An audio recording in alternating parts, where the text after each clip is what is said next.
Hey, hey. Hi, everybody.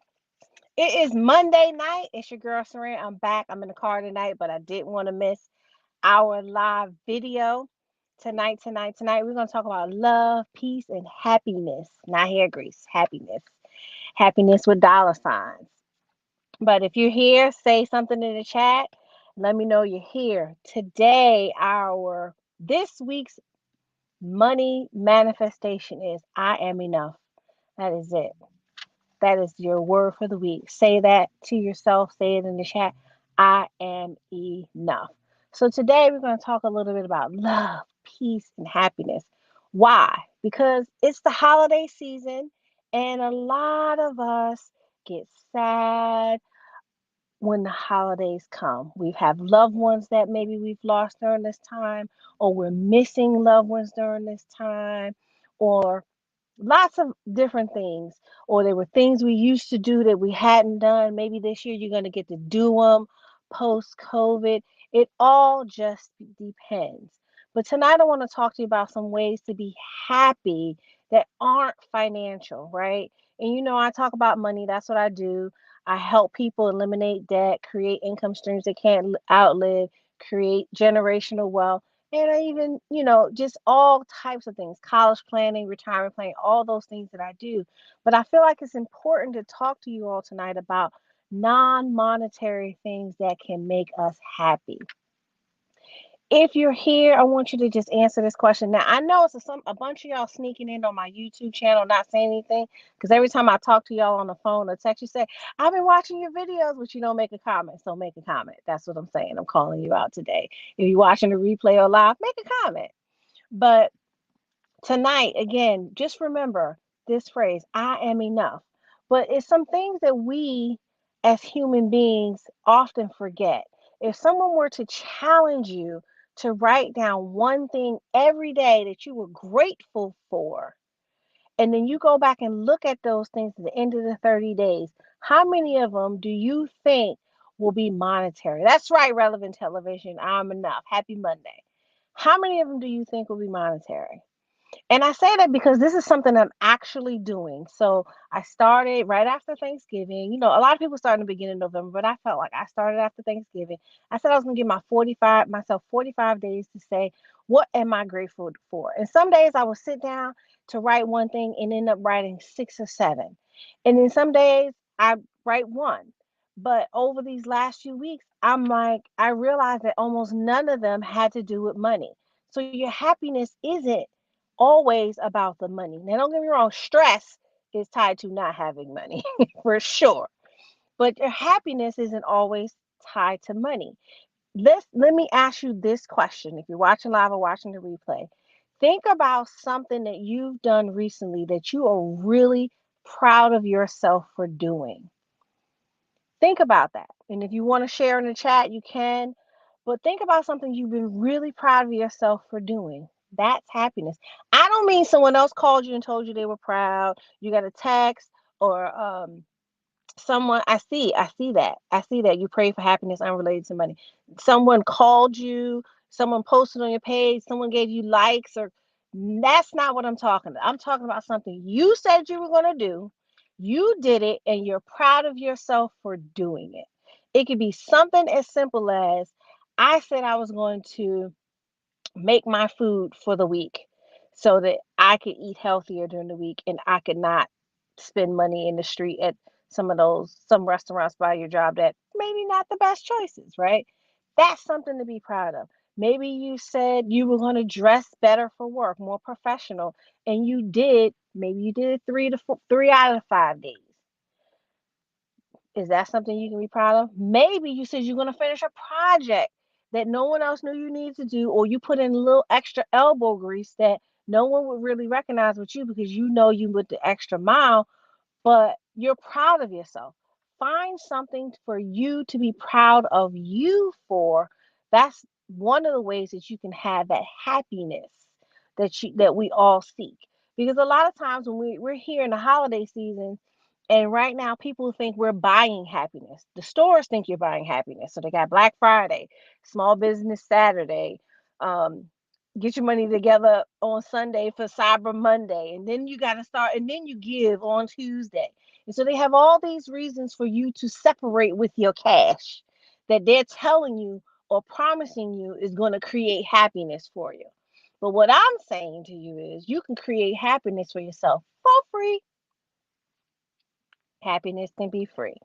So these are some of the things that you can do. So I'm going to list out a couple of things, but I really wanted to talk a little bit about it because we really get wrapped up in the consumerism of happiness when really, if we all just had enough, right? And I'm not saying I'm not creating a situation lack because it's all about abundance. But if we all just had enough of whatever the physical stuff is that we need, we had enough food, we had enough clothing, we had shelter, we had transportation, and and all those things. Then what else do we need to make us happy outside of that?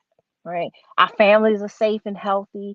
What else is it? All the rest of the stuff is just the icing on top of all the things that could be foundationally happy.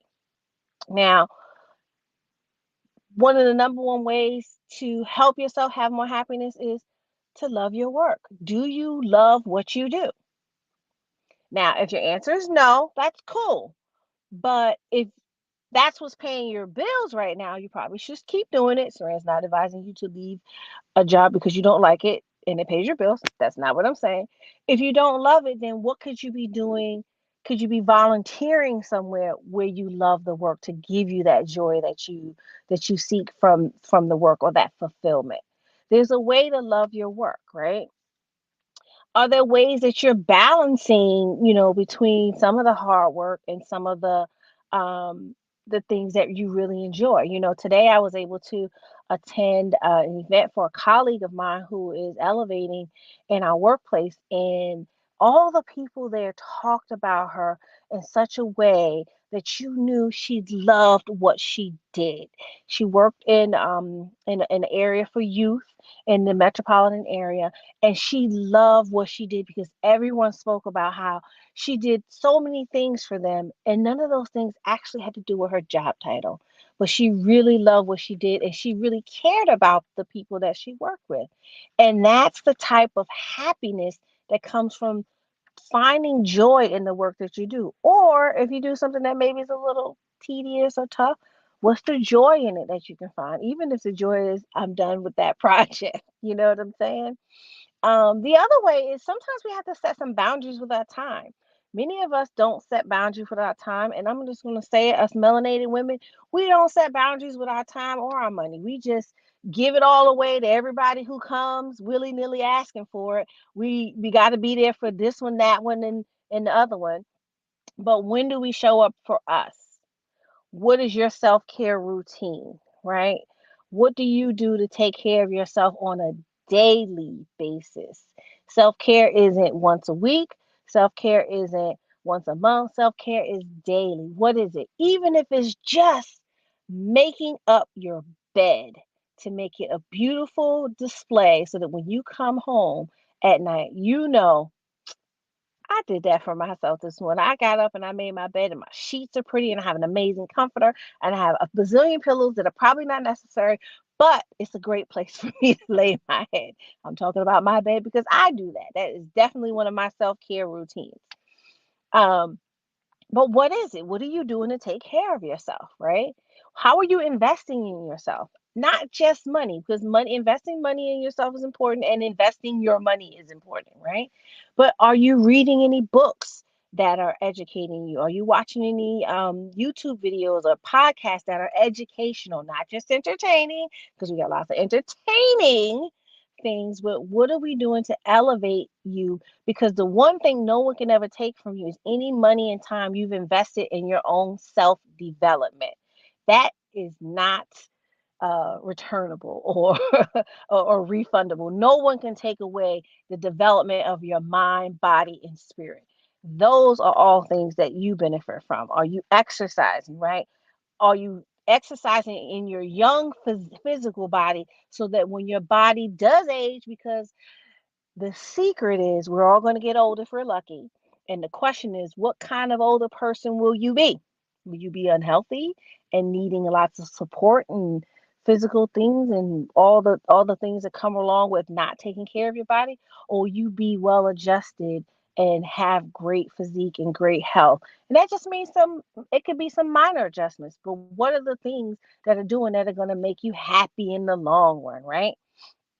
And taking care of our mental health. Go see the therapist. Listen, there's so many ways to do it, and you can even do it all incognito.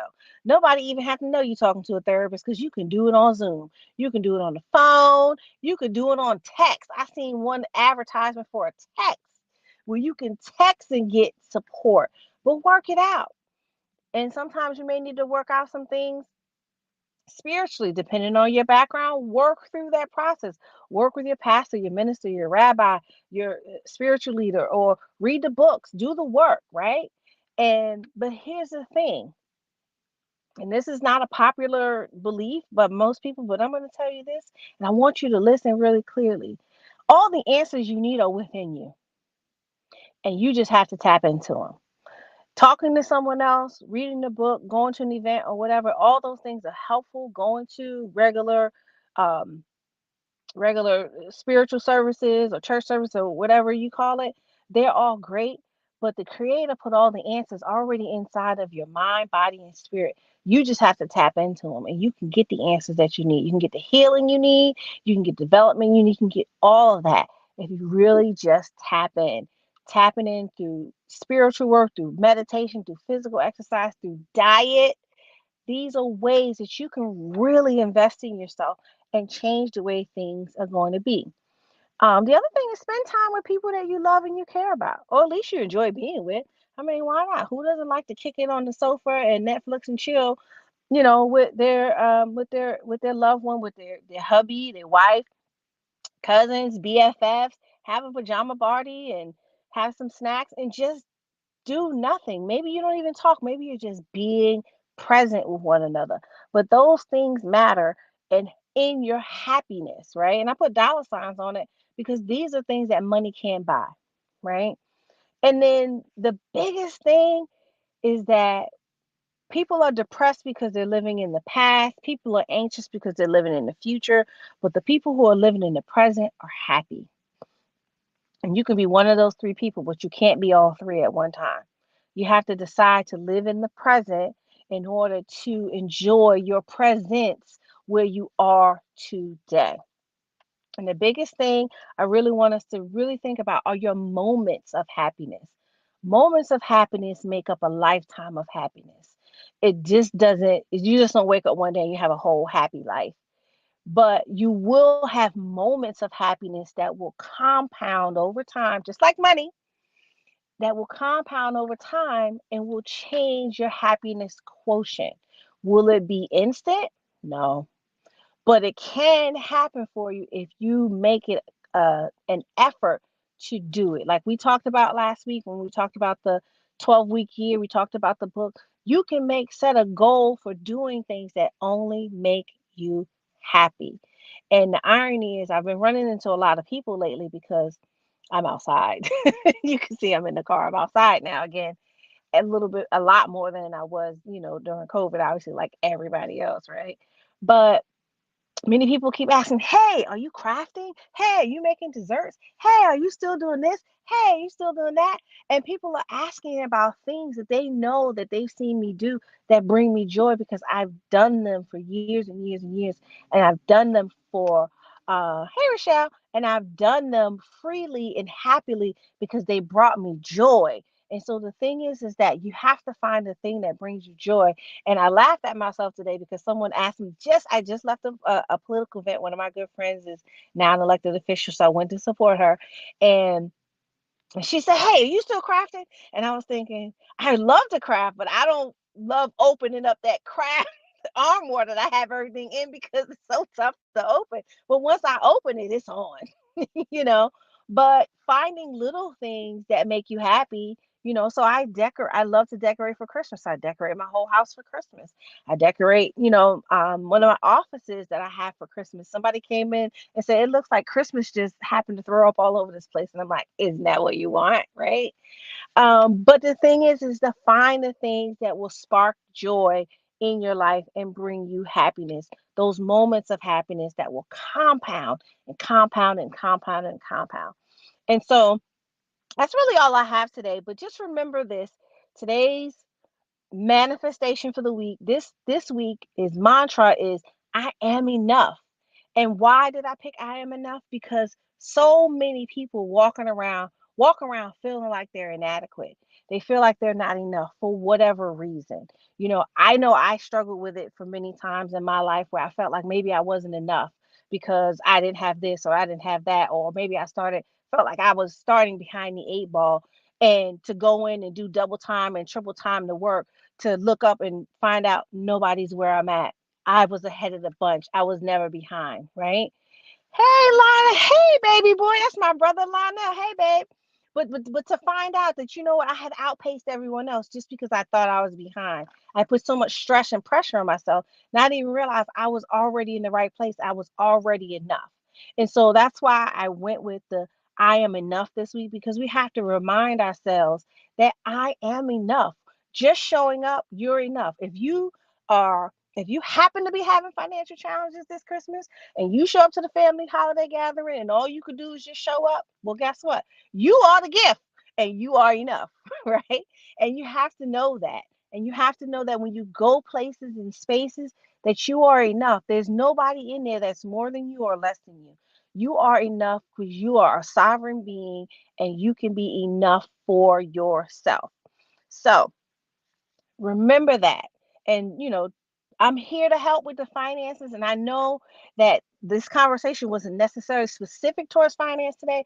But the thing is that when I talk to people about their finances, I find that they are so unhappy because they don't feel like they have enough money. They don't feel like they're enough because they don't have enough money. They feel like they fail because maybe their budget is all jacked up, or they never had one and their money's all over the place. It's not going where they need to be. They're living under mounds of debt, and the debt is stressing them out to the point where they just feel like they have failed at everything. And so the thing is I want to motivate you and want you to know that it doesn't matter where you are right now. Start from where you are, and we can go where you need to go. And so as we move into the new year, as we go through this holiday season and enjoy being in the present, think about, you know, set up some time with me. We can start setting up your 2023 so you can kill it financially in 2023, because you'll have a spend plan, you'll have a plan for your budget, you'll have your strategy for your retirement, your strategic savings, all those things, so you don't have to be worried about not having it and not having a plan, because having everything all jacked up and everywhere, and then not even having a plan to get out of it is even more stressful. Hold on, my little car light just went out. Let me turn it back on. Wait. Well, okay. Now you can't see me. That's all right. But um, but we have to really just think about that from the perspective of really just learning that and accepting that you are enough and you are the prize, right? Ladies, gentlemen, you are the prize, right? We all love one another and we're here to support each other. So don't forget, you can go follow me on TikTok. You Just remember that you are enough, and your love, peace, and happiness is in your control and nobody else's control. And so I'll be back again next week, Monday, same bat time, same bat channel.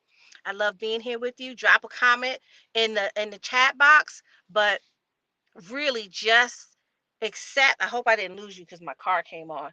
But really, I'm here. I'm your girl, Saran. I'm going to help you with your finances. I'm going to help you get your mental state together, because mind over money, the money is going to come when your mind gets right and your heart gets right and you love you a little bit more every day. Peace.